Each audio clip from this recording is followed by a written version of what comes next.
اعوذ باللہ من الشیطان الرجیم بسم اللہ الرحمن الرحیم۔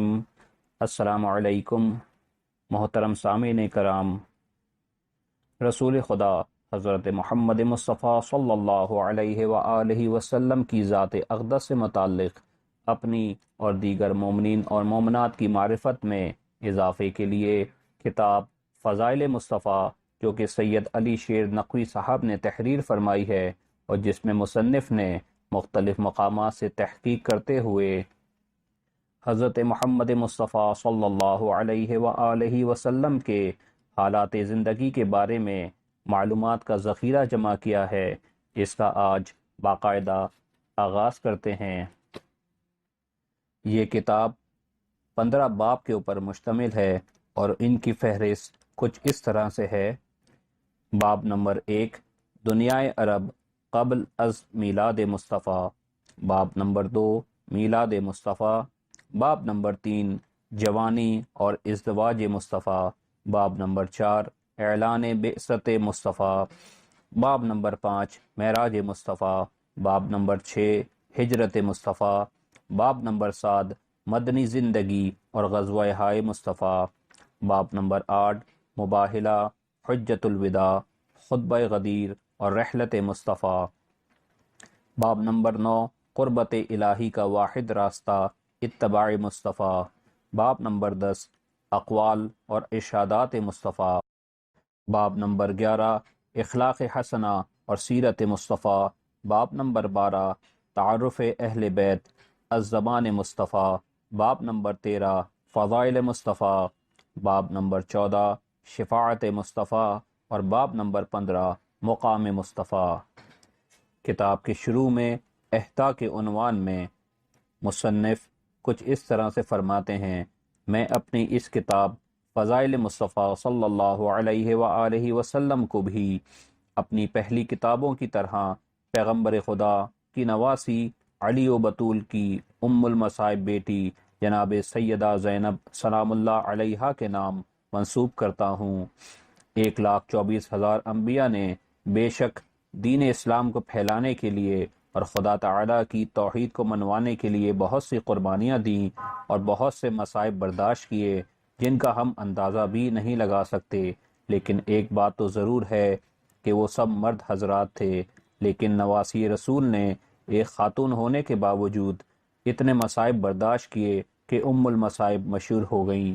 یا سیدہ، اگر آپ علیہ الصلاۃ والسلام اپنے معصوم بچوں اور اپنی چادر کی قربانی نہ دیتیں تو آج مساجد سے اذانوں کی آوازیں نہ آتیں، آپ کے نانا کے کلمہ گو حق و باطل کی تمیز نہ کر سکتے، آپ کے بابا کے محب حرام و حلال میں فرق نہ جانتے، آپ پر بے پناہ مظالم اور جواب میں آپ کے صبر عظیم نے واقع کربلا اور دین اسلام کو قیامت تک کے لیے نئی زندگی بخش دی ہے۔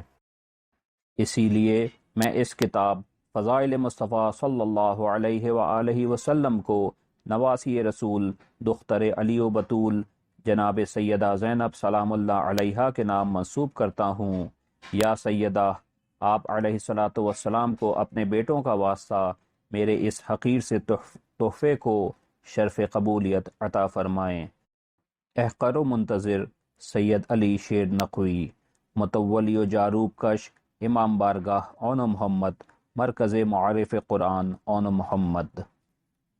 مؤلف مزید کچھ اس طرح سے بیان کرتے ہیں کہ الحمدللہ، تمام تعریفیں اس وحدہ لا شریک کے لیے ہیں جس نے پوری کائنات کو خلق کیا ہے۔ وہ کائنات جس کا ذرہ ذرہ اس کے خالق ہونے کا گواہ ہے۔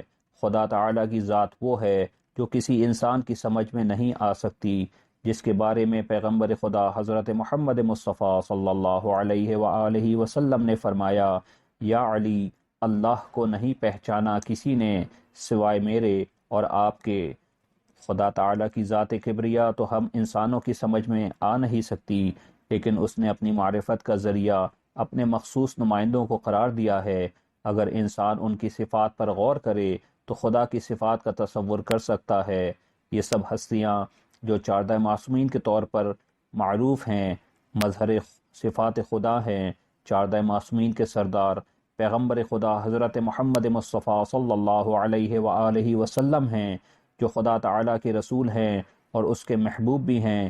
اسی وجہ سے یہ میرے لیے انتہائی شکر کا مقام ہے کہ پروردگار کائنات نے مجھے اپنے اس محبوب ترین بندے اور رسول کے بارے میں کچھ صفحات لکھنے کی توفیق عطا فرمائی، جن کے بارے میں خود خدا تعالیٰ نے حدیث قدسی میں فرمایا: اے میرے محبوب، اگر تجھے پیدا کرنا مقصود نہ ہوتا تو میں آسمانوں کو بھی خلق نہ کرتا۔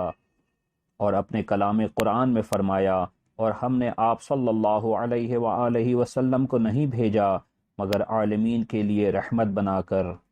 سورہ انبیاء آیت نمبر 107۔ پھر مزید فرمایا: اے میرے حبیب، آپ صلی اللہ علیہ وآلہ وسلم کہہ دیجئے کہ اگر تم اللہ سے محبت رکھتے ہو تو میری پیروی کرو، میرے نقش قدم پر چلو، تاکہ اللہ بھی تمہیں اپنا دوست بنا لے اور تمہارے گناہوں کو بخش دے۔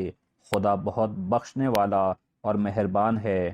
سورہ آل عمران آیت نمبر 31۔ پھر مزید فرمایا: اور تم سب رسولوں کی پیروی کرو تاکہ تم پر رحم کیا جائے۔ سورہ نور آیت نمبر 56۔ پھر مزید فرمایا: جو کچھ میرا رسول تمہیں دے لے لو، اور جس سے منع کرے اسے چھوڑ دو۔ سورہ حشر آیت نمبر 7۔ یہاں ہم نے چند ایک آیات لکھی ہیں، لیکن خدا تعالیٰ نے تو پورے قرآن میں اپنے محبوب کی تعریف بھی کی ہے اور اس کی اطاعت کرنے کا بھی حکم دیا ہے۔ خدا تعالیٰ کی افضل ترین مخلوق حضرت محمد مصطفیٰ صلی اللہ علیہ وآلہ وسلم ہیں۔ تمام نبیوں سے زیادہ علم رکھنے والے حضرت محمد مصطفیٰ صلی اللہ علیہ وآلہ وسلم ہیں۔ حلم میں سب سے زیادہ، شجاعت میں سب سے آگے، سخاوت میں سخی ترین، شرافت میں عظیم ترین، طرز حکمرانی اور امانت و صداقت میں اعلیٰ ترین، عصمت و طہارت میں بے مثال ہیں۔ کسی بھی صفت میں دیکھ لیں، ہمیں تو سب سے بلند آپ صلی اللہ علیہ وآلہ وسلم کی ہی ذات نظر آتی ہے۔ اگر تمام جن و انس آپ کے فضائل تحریر کرنا شروع کر دیں تو سب مل کر بھی نہیں لکھ سکتے، تو مجھ جیسا ناچیز انسان حضور اکرم صلی اللہ علیہ وآلہ وسلم کے فضائل کیا لکھے گا؟ لیکن آپ صلی اللہ علیہ وآلہ وسلم کے مداحوں میں نام لکھوانے کے لیے یہ چند حروف لکھنے کی کوشش کی ہے۔ خدا تعالی اپنے محبوب کے صدقے میں انہیں قبول فرمائے، آمین۔ ملت اسلامیہ کا نقطہ اتحاد ذات مصطفیٰ ہے۔ ہمیں حضور اکرم صلی اللہ علیہ وآلہ وسلم کی زندگی کا مطالعہ کرنے سے پتہ چلتا ہے کہ آپ نے نہایت سادہ زندگی گزاری، جو آج کے حکمرانوں کے لیے مشعل راہ ہے۔ لیکن افسوس تو ان لوگوں پر ہوتا ہے جو عاشقان رسول ہونے کا دعویٰ کرتے ہیں، لیکن کام مخالفان رسول جیسوں کے کرتے ہیں۔ ہمارے نبی پاک نے اپنی آل اطہار کا واضح ترین انداز میں تعارف کروایا، کبھی یہ اعلان کر کے، جیسا کہ حدیث ثقلین بھی گواہ ہے: میں تم میں دو گراں قدر چیزیں چھوڑے جا رہا ہوں، جب تک تم ان دونوں سے تمسک رکھو گے میرے بعد ہرگز گمراہ نہ ہوگے، کیونکہ یہ دونوں جدا نہ ہوں گی یہاں تک کہ یہ حوض کوثر پر میرے پاس پہنچیں۔ اور کبھی اس طرح سے مسند احمد بن حنبل، مشکاہ شرف النبوہ اور ہدایت السعدہ میں حضرت ابو ذر غفاری رضی اللہ تعالی عنہ سے مروی ہے کہ وہ کعبے کا دروازہ پکڑ کر کہتے تھے کہ میں نے رسول خدا صلی اللہ علیہ وآلہ وسلم کو یہ فرماتے ہوئے سنا کہ وہ فرماتے تھے: تمہارے درمیان میرے اہل بیت علیہ الصلاۃ والسلام کی مثال کشتی نوح کی سی ہے، جو کوئی اس کشتی پر سوار ہوا اس نے نجات پائی، اور جس نے مخالفت اور روگردانی کی وہ ہلاک ہوا۔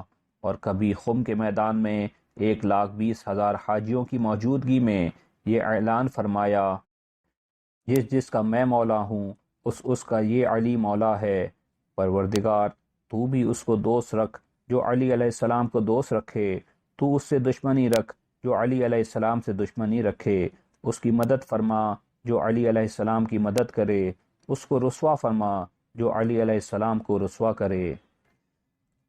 اگر تمام مسلمان پیغمبر خدا صلی اللہ علیہ وآلہ وسلم کے احکام پر عمل کرتے ہوئے اہل بیت اطہار کی پیروی کریں اور ان سے محبت کریں، ان سے تمسک رکھیں، تو دنیا اور آخرت میں سرخرو ہوں گے اور بہت سے تفرقات ختم ہو جائیں گے اور ہم سب ایک قوم بن کر ابھریں گے۔ ڈاکٹر اقبال نے کیا خوب کہا ہے، حرم پاک بھی، اللہ بھی، قرآن بھی ایک، کچھ بڑی بات تھی ہوتے جو مسلمان بھی ایک۔ خدا تعالی ملت اسلامیہ میں اتحاد پیدا فرمائے تاکہ ہم دین اسلام کے لیے باعث عزت بنیں، نہ کہ باعث شرمندگی و ذلت۔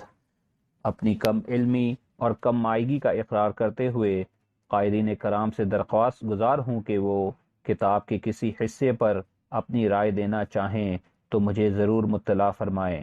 تمام دوستوں اور عزیزوں کا شکر گزار ہوں جنہوں نے اس کتاب کی تکمیل میں میری مدد فرمائی۔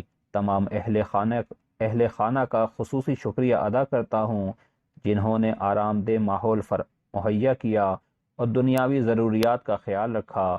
پروردگار تو رحیم و کریم ہے، تجھے 14 معصومین علیہم السلام کا واسطہ، میرے تمام مرحومین بالخصوص والدین مرحومین، زوجہ مرحومہ، عزیز و اقارب اور تمام مومنین و مومنات جو اس جہان فانی کو خیر بات کہہ چکے ہیں، سب کے درجات کو بلند فرما، آمین۔ آخر میں اللہ تعالیٰ کی بارگاہ میں دستبستہ دعا ہے کہ وہ میری اس کاوش کو بحق 14 معصومین علیہم السلام و سیدہ زینب سلام اللہ علیہا اور علمدار حسینی حضرت عباس ابن علی علیہم السلام اپنی بارگاہ میں منظور و قبول فرمائے اور اسے میرے لیے زاد آخرت قرار دے، آمین ثم آمین۔ والسلام علیکم ورحمۃ اللہ وبرکاتہ۔ سید علی شیر نقوی، گدائے در ثانی زہرا۔